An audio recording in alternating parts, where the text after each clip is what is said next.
Hebreus 10, 19 até o 25. Hoje nós vamos falar sobre a superioridade de Cristo na igreja.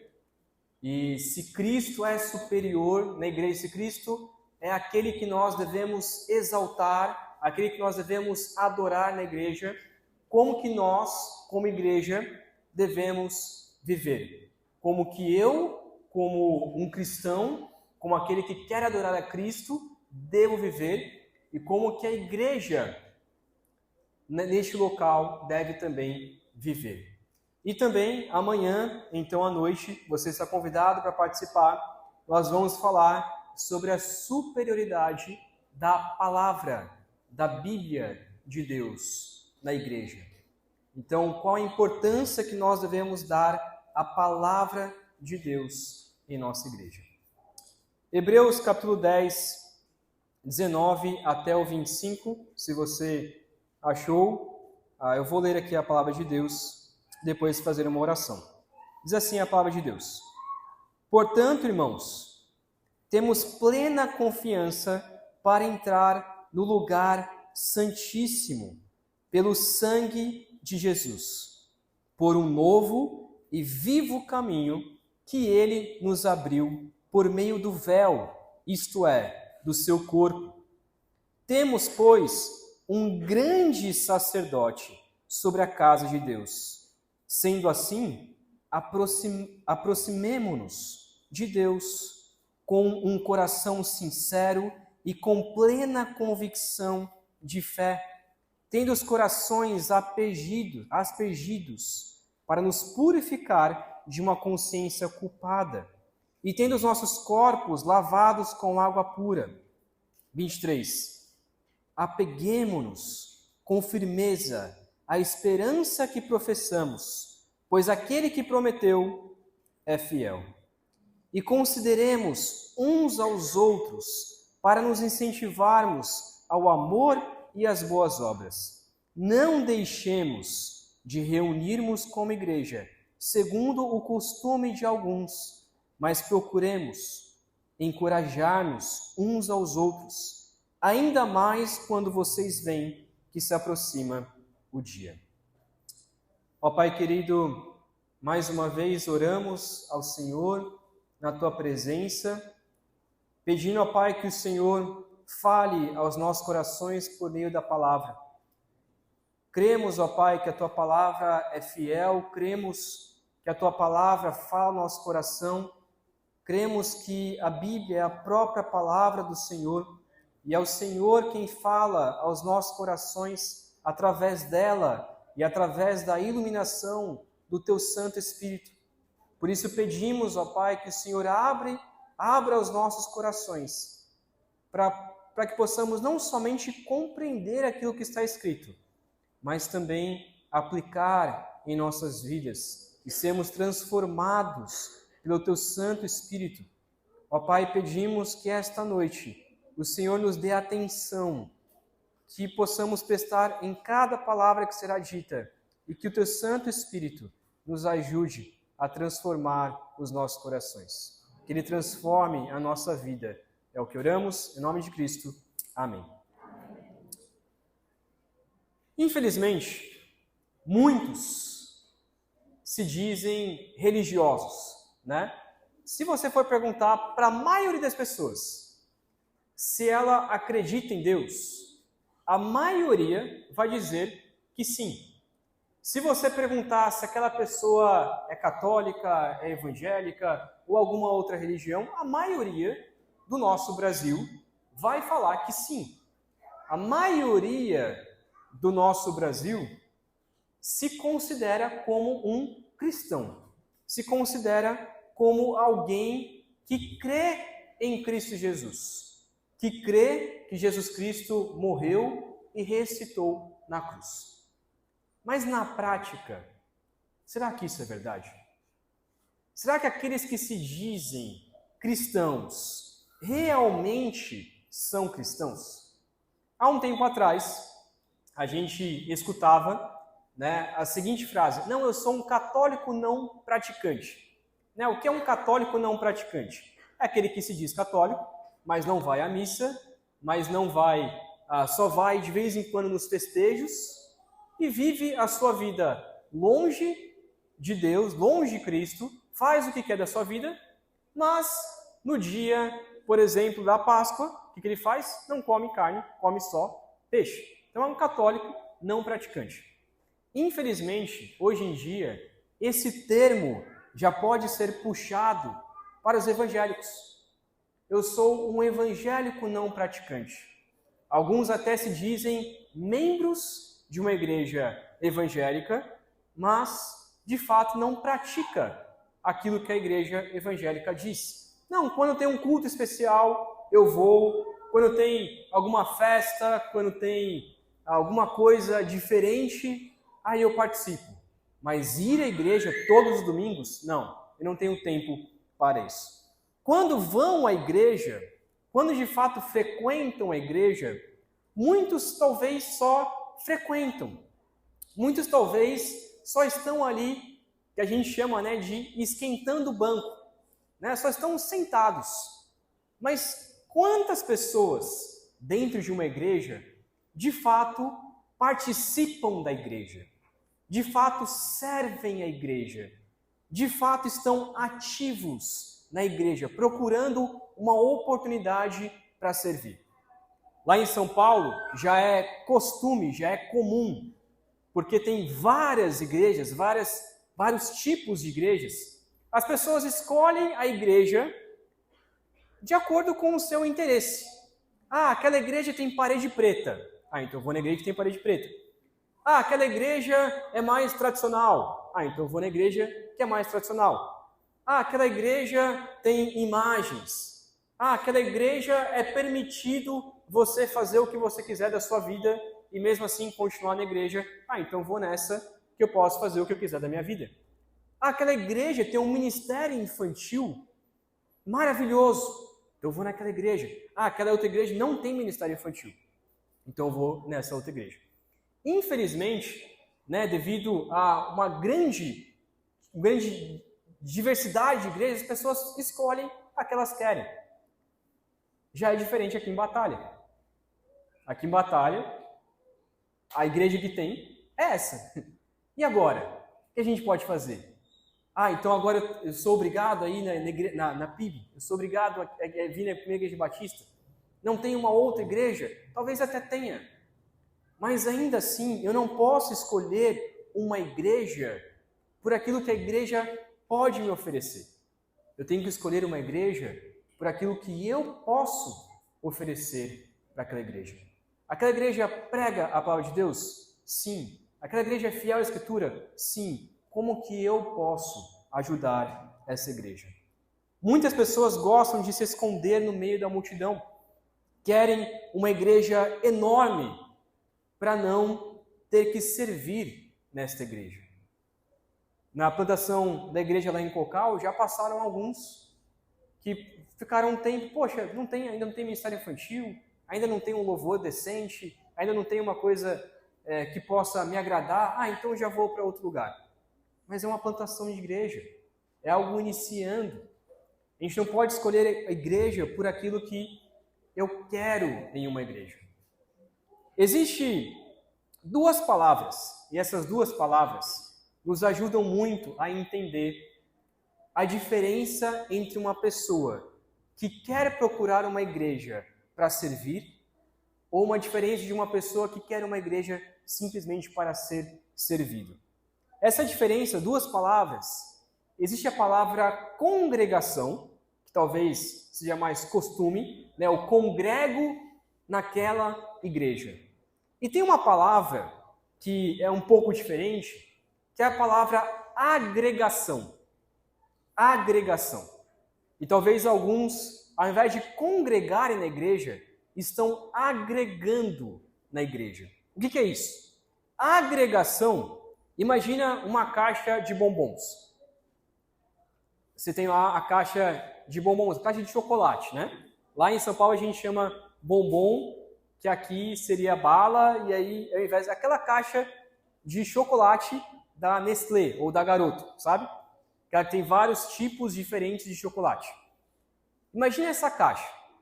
Quando você pega aquela caixa, a primeira coisa que você faz, pelo menos é a primeira coisa que eu faço, né? Eu já abro, eu já vou escolhendo aqueles que eu gosto, né? Eu escolho aqueles que eu gosto, minha esposa escolhe aquelas que ela gosta, as que ela gosta, e a gente separa, cada um de um tipo diferente. Graças a Deus, lá em casa, não tem tanta briga para escolher o chocolate. Porque eu gosto mais daqueles mais cheios, ela gosta daqueles mais saborosos de morango. Então, são diferentes, alguns gostos diferentes. E é o que a gente faz, aquele de coco, a gente coloca na prateleira da geladeira, deixa lá durante 10 dias, até dar vontade novamente de comer chocolate, aí finalmente alguém vai lá e come. Então, o de coco, geralmente, a gente deixa de lado, né? O que é uma agregação? Agregação é essa caixa de chocolate. O que é isso? Tá tudo no mesmo lugar.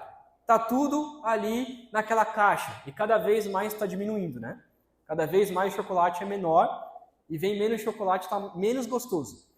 Cada vez mais é uma coisa pequena ali e aí tem vários tipos diferentes, mas estão em um mesmo ambiente. Só que eles não são iguais. E cada um desses, cada chocolate, ele está embalado. Eles não têm nada junto ali. E se você pegar aquela caixa de chocolate e colocar numa panela e derreter aquele chocolate, vai ficar horrível. É um sabor ruim. Não é uma coisa gostosa. Não tem nada junto, não tem nada gostoso ali. É cada um por si. Cada um por si. Estão no mesmo lugar, mas é cada um por si. Congregação é como se fosse um cacho de bananas. Por que um cacho de bananas? Porque um cacho de bananas, eles nascem juntos, eles estão juntos. Você pode até separar, mas geralmente a gente não escolhe que banana que a gente quer. O que a gente faz? A gente, qualquer uma. Que banana você quer? Eu quero qualquer uma que tiver no cacho. É a mesma. Você pode até escolher um cacho quando você vai comprar. Mas sei lá, aquele cacho de banana, você vai lá e pega, joga, deixa lá em casa, 3, 4 dias depois já está tudo podre, mas você vai ali, pega aquele cacho de banana, pega qualquer uma serve, de qualquer tipo. O que é a diferença de uma caixa de bananas, um cacho de bananas, para uma caixa de chocolate? Banana é tudo igual. Eles estão juntos. É uma coisa só. Eles estão unidos. É um sabor. Igreja é como um cacho de banana. Igreja, se você for para uma igreja, todos os irmãos vão te cumprimentar da mesma forma, com um sorriso alegre, com uma alegria. Não é cada um em um canto, não é cada um de um sabor diferente.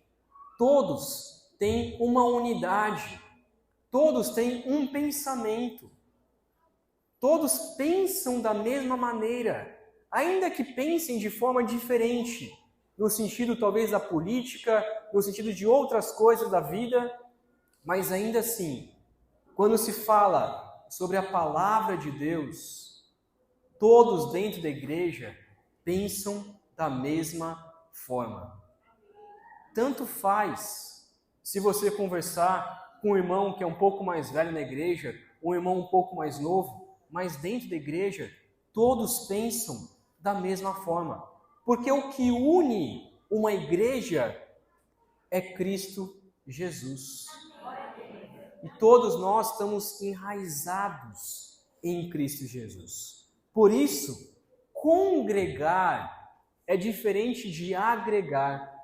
Quando eu congrego, quando eu quero fazer parte de uma igreja, eu estou congregando nessa igreja.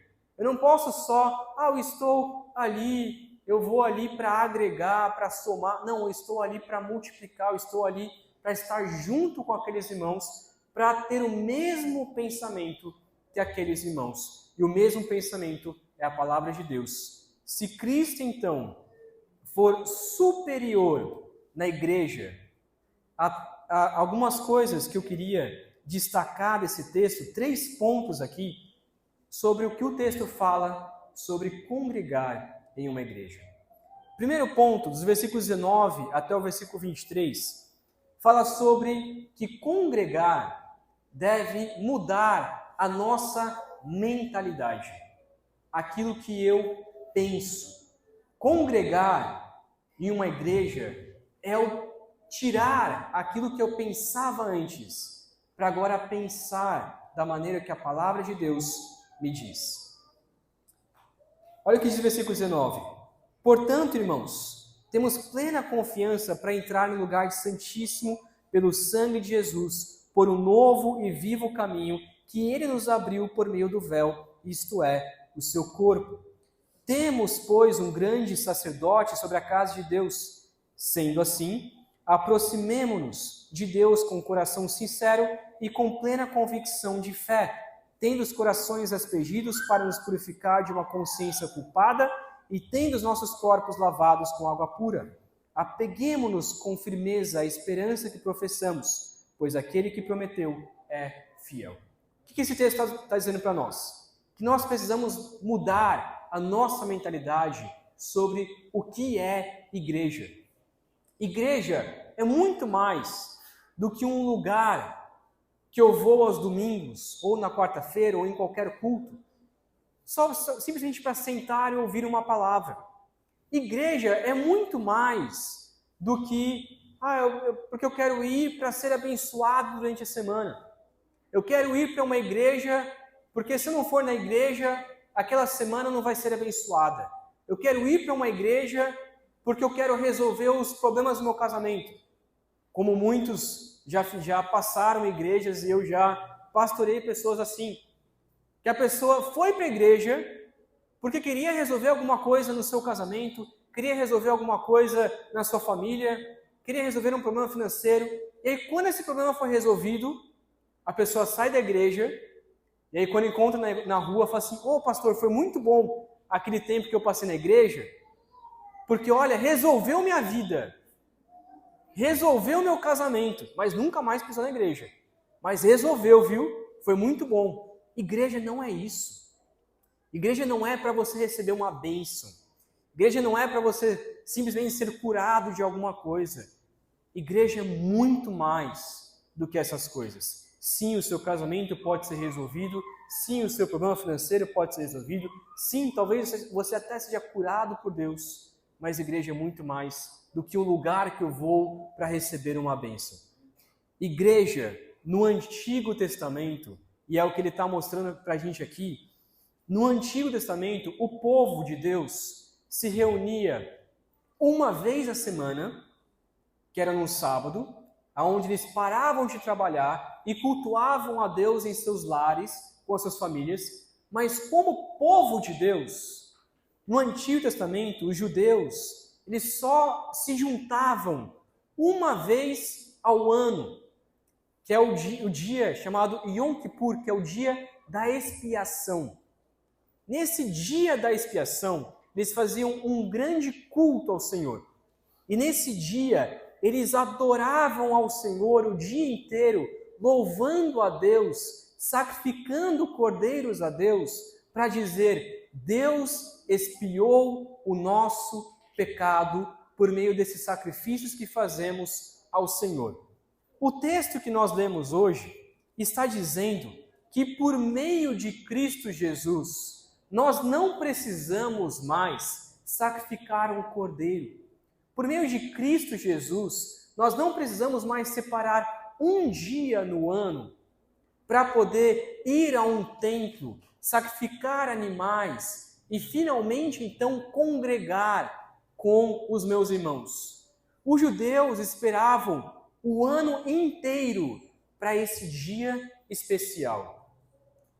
E nesse dia especial, somente o sumo sacerdote poderia entrar no templo, entrar no Santo dos Santos, fazer uma oração para pagar pelo pecado do povo, uma vez ao ano. Não era todo mundo que podia entrar no templo, era apenas o sumo sacerdote que podia entrar no Santo dos Santos. O texto está nos dizendo que Cristo Jesus, ele acabou com isso. Cristo Jesus, ele rasgou o véu por meio da sua morte. E este véu foi rasgado, a separação do homem com Deus foi rasgada. E agora não somente o sumo sacerdote pode entrar no Santo dos Santos. Quem pode entrar no Santo dos Santos é todos os cristãos. Todos nós podemos entrar na presença de Deus. Todos nós podemos estar diante do Senhor. Não é somente uma pessoa, mas é todos nós. Por quê? Porque Cristo Jesus rasgou essa separação na sua morte. E em Cristo Jesus, ele pagou pelos nossos pecados. Ele é o Cordeiro que foi sacrificado para pagar pelos nossos pecados, para que a gente possa ter uma comunhão com o Senhor. A igreja é o local aonde nós podemos reunir com nossos irmãos toda semana, todo domingo, ou então todos os dias, como os discípulos faziam. Todos os dias nós podemos reunir como igreja para adorar o nome de Deus. Não precisamos esperar um dia especial, porque Cristo já morreu na cruz por nós. A igreja, então, é o local onde nós podemos nos achegar com confiança. É onde nós podemos, como o pastor Marcos falou aqui, nós podemos orar ao Senhor. E mesmo que a gente não tenha tanta fé assim em Deus, ainda assim Deus nos escuta. Ainda assim Deus nos ouve. Nós podemos chegar no Santo dos Santos, que é no meio da oração. E quando nós oramos, é como se nós estivéssemos na própria presença de Deus. E Deus nos escuta naquele momento. E Ele se achega e se aproxima de nós. E nós podemos orar ao Senhor. A palavra de Deus aberta é o meio pelo qual Deus fala conosco. É o meio pelo qual Deus está nos ensinando.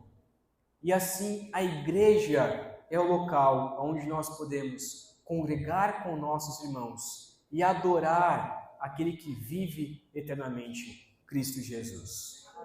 Nós precisamos mudar a nossa mentalidade do que é igreja. Igreja não é só um lugar que eu vou ali para receber uma bênção ou algo parecido. Igreja é o local aonde eu vou com os meus irmãos para adorar o próprio Cristo Jesus, na presença de Deus. Deus está presente. O Espírito Santo de Deus está em nosso meio.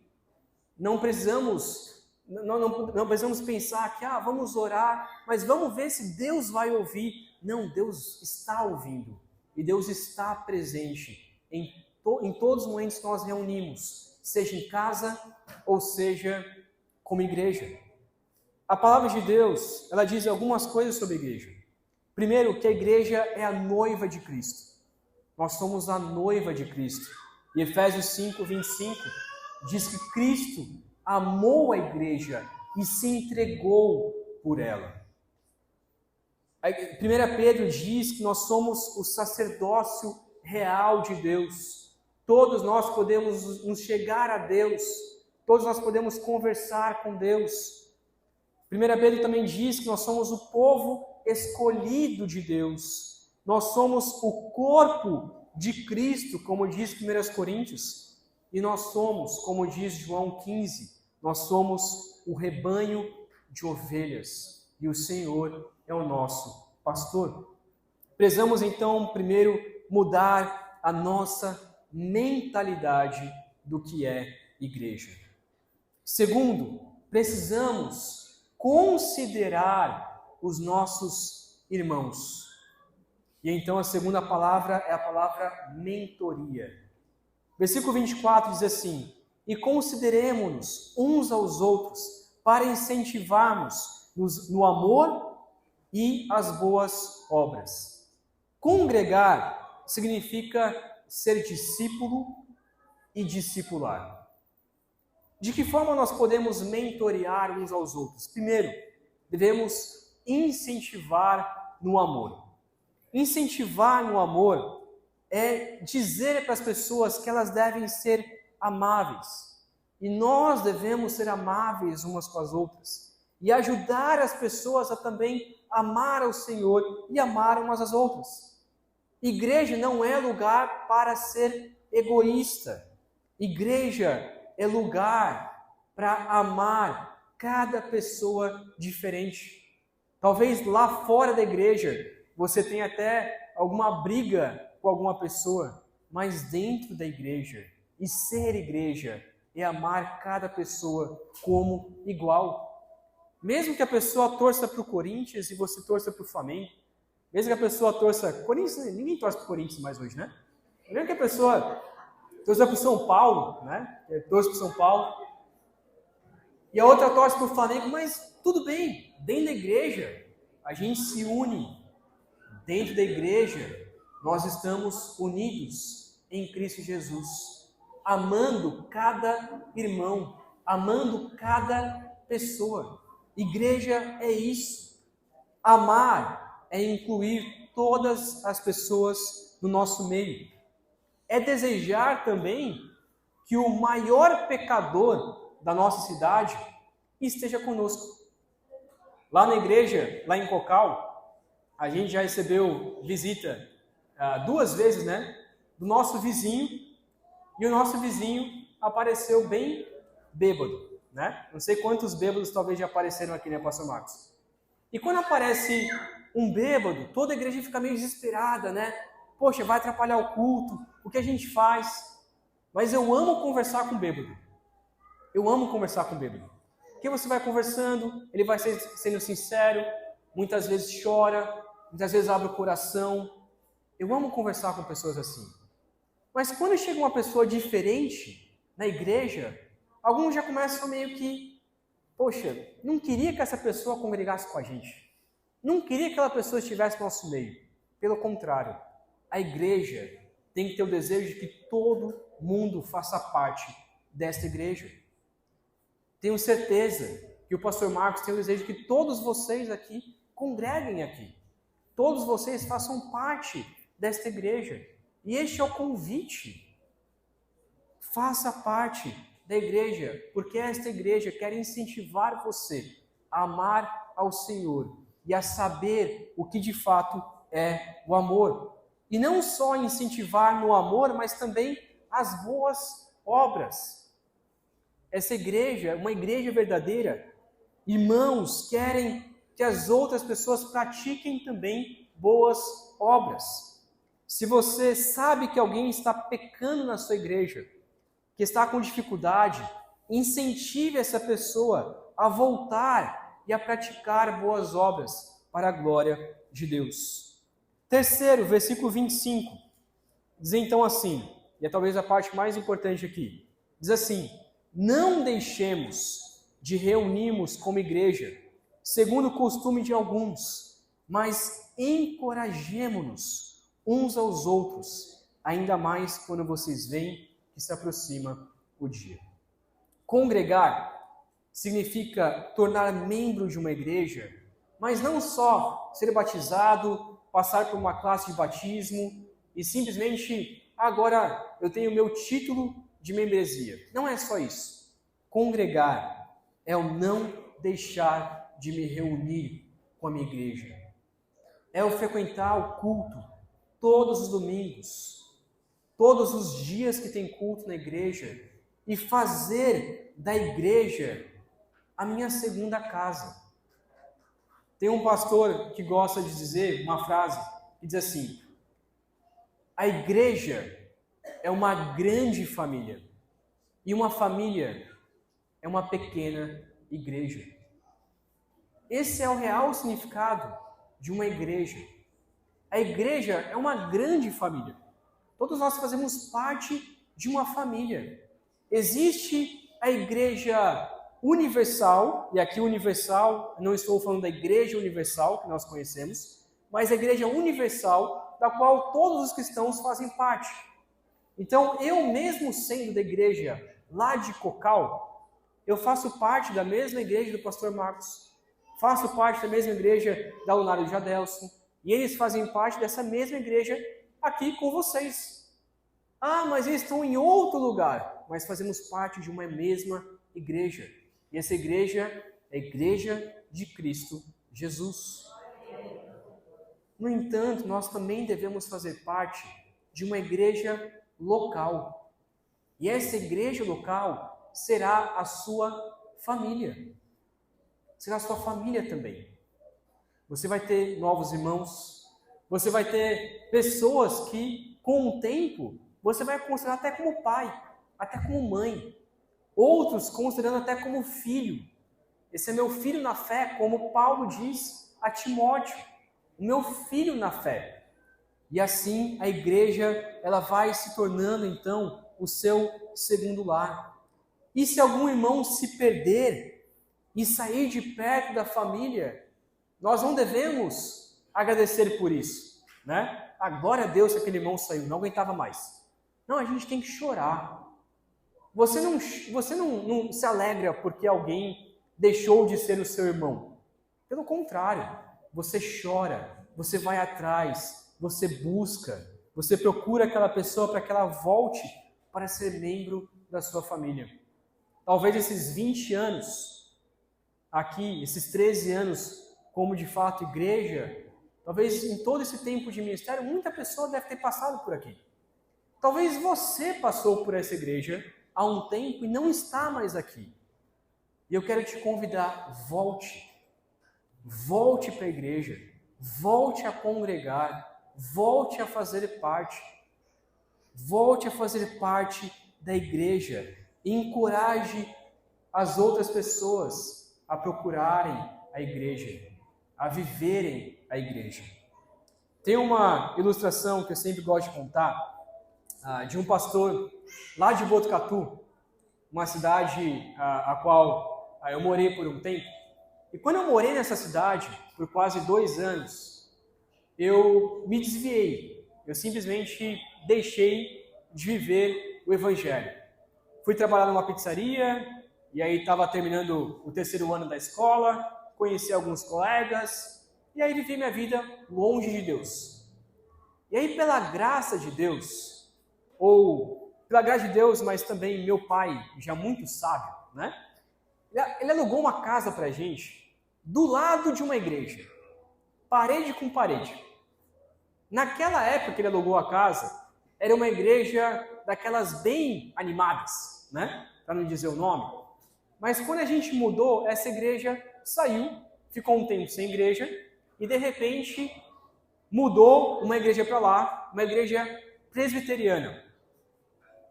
E aí eu vi que formou uma nova igreja, trabalhava até tarde da noite nessa pizzaria, até 2 horas da manhã, cansado. E aí, de repente, quando essa igreja se mudou, domingo de manhã, né? Logo domingo de manhã, o pastor da igreja toca a campainha de casa. Aí eu saio, né? Cansado. Oi, tudo bom? Oi, eu sou pastor aqui da igreja, tal, não sei o que, acabei de me mudar. Ó, a gente vai ter escola bíblica, viu? A gente vai ter escola bíblica. A gente vai ter ensino, vai ter culto. Você não quer participar? Eu, não, pastor, estou muito cansado. Não vou, não. Aí, como que é o seu nome? Samuel. Pois tá bom. Você não vai vir para a igreja hoje, não? Não, hoje não vou, não. Tá bom. Aí eu achei que o pastor ia se esquecer de mim. Passou o próximo domingo, de manhã, toca a campainha de novo. Aí eu acordo e saio, cansado. Aí, oi, tudo bom? Ô, Samuel, tudo bem? Tudo bem, pastor? E aí, vai vir para a igreja? Eu, pastor, não, hoje estou meio cansado, trabalhei até tarde, até 2 horas da manhã, mas um dia eu vou. Aí ele, promessa é dívida. Você está falando que um dia você vai, então eu vou te cobrar, viu? Aí eu, tá bom, pastor, quem sabe semana que vem? Aí na minha cabeça, nunca mais ia tocar a campainha. Chegou no próximo domingo, 8 horas da manhã, toca a campainha de novo. Samuel, tudo bom? E aí, vai para a igreja? Aí eu olhei e falei assim, rapaz, 3 vezes me convidando, né? Não, tá bom. Eu vou, pastor. O culto começa às 9. Tá bom, já eu tô lá. Me troquei, tomei um banho e tal, e fui para a igreja. Cheguei na igreja, estavam estudando qual texto? Esse texto de Hebreus 10. E estudando sobre não deixar de congregar. E eu, com uma pessoa que já tinha vivido o Evangelho durante 17 anos da minha vida, que conhecia muito bem o Evangelho, porque fui criado em uma igreja, fui criado em uma família cristã, conhecia muito bem o Evangelho, eles começaram a estudar Hebreus, e aí quando chegou nesse texto, eu me desabei, e aí eu falei, pastor, realmente eu precisava dessa palavra, porque eu não estava mais fazendo parte da igreja. E naquele momento é quando eu digo que foi a minha segunda conversão, em que eu voltei de fato para Cristo Jesus. Por que eu estou contando essa história? Porque talvez essa seja a sua situação. Talvez você esteja visitando a igreja, mas talvez você já fez parte de uma igreja. Ou então você não está tão presente na igreja, congregando de fato. Eu quero te convidar a fazer parte de uma igreja que prega a palavra de Deus. Se você considera Cristo superior na sua vida, então você deve encorajar outras pessoas, você deve discipular outras pessoas, você deve amar cada membro da sua igreja e orar por aqueles que fizeram parte da igreja uma vez, mas estão afastados. Efésios 5:25 diz que Cristo amou a igreja e entregou a si mesmo por ela. Cristo Jesus te amou e Ele entregou a sua vida para que você creia e tenha uma nova vida e possa se aproximar de Deus com confiança, se chegar até Deus para ter a sua vida transformada por Cristo Jesus. Jesus se entregou para que você possa ter esse tempo de comunhão na terra, de congregar com nossos irmãos, de fazer parte da igreja, porque lá no céu, um dia lá no céu, todos os que confessam a Cristo como seu Senhor e Salvador estarão reunidos em um só corpo, estarão reunidos como noiva de Cristo, vivendo eternamente para a glória de Deus. Por que devemos então viver a igreja? Por que devemos fazer parte de uma igreja?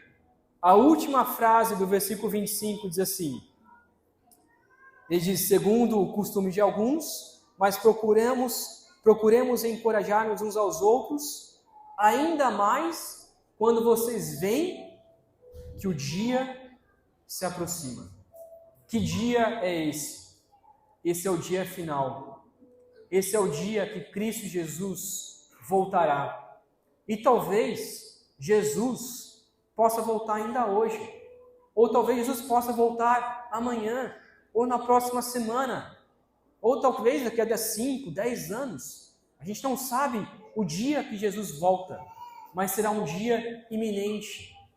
E quando Jesus voltar, se você não for igreja, se você não se converter ao Senhor, será tarde demais.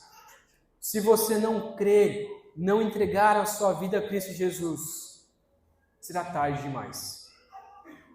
Eu quero encerrar contando a história de um livro de C.S. Lewis, que ele se chama Cartas de um Diabo ao Seu Aprendiz.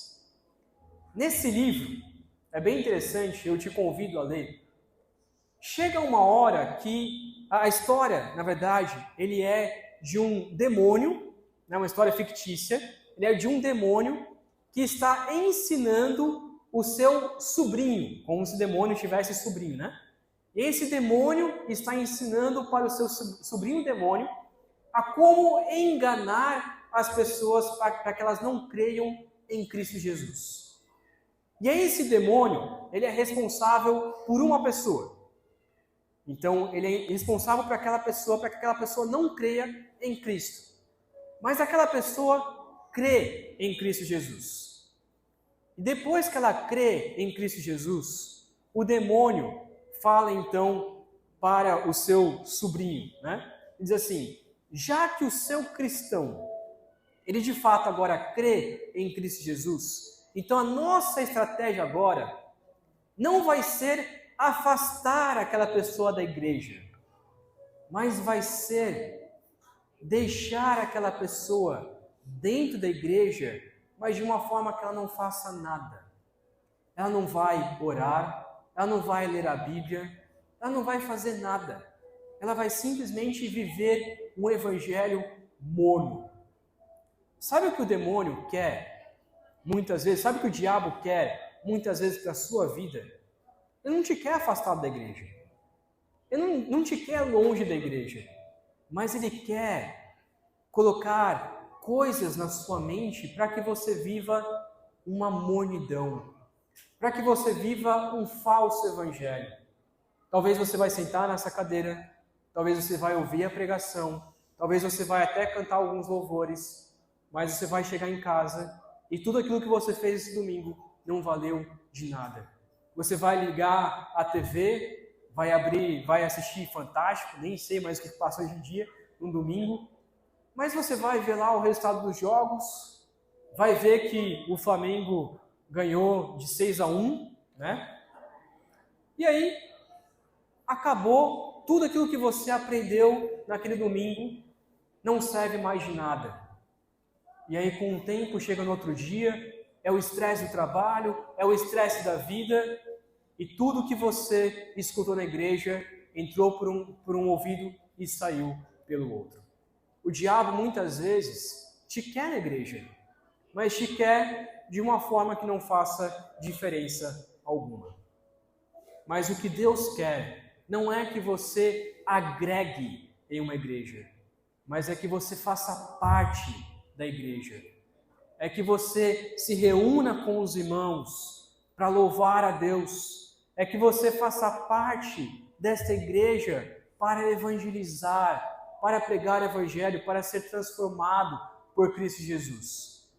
Deus quer isso para a sua vida, para que você tenha principalmente uma amizade com o Senhor, uma vida com o Senhor. Quantos pastores por aí que a gente conversa, que faz tempo que nem lê a Bíblia, faz tempo que nem ora. Quantos cristãos só abrem a Bíblia no culto de domingo e ainda ficam 40, 50 minutos para achar o versículo que o pastor está pregando, porque não conhecem a sua própria Bíblia?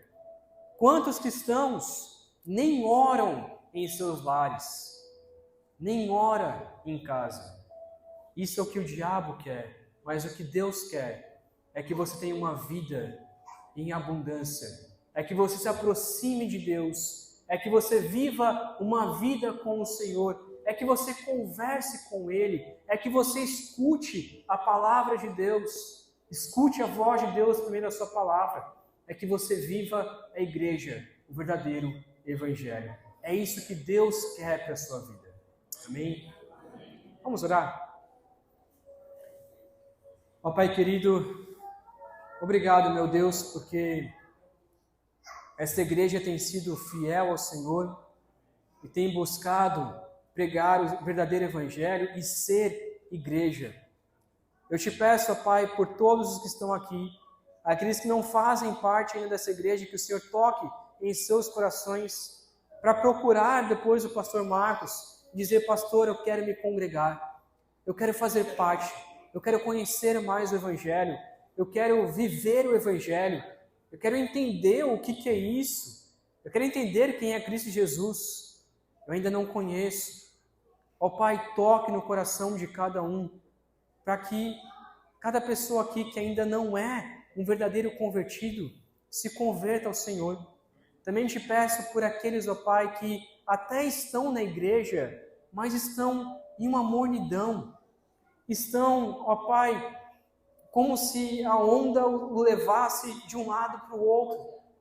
Peço, ó Pai, que o Senhor encoraje essas pessoas a viverem o verdadeiro Evangelho. E peço, ó Pai, por aqueles também que estão na igreja, que vivem o Evangelho, mas muitas vezes se entristecem. Eu peço, ó Pai, que o Senhor dê coragem também a esses, para que vivam, continuem firmes, continuem se reunindo, não percam as esperanças e incentive outros irmãos também e evangelize no meio da rua, evangelize de casa em casa, para que mais pessoas conheçam do seu grande amor. Ó Pai, que esta igreja viva o que é a verdadeira igreja de Cristo Jesus. Assim eu oro, pedindo a sua graça sobre nós, em nome de Cristo Jesus. Amém.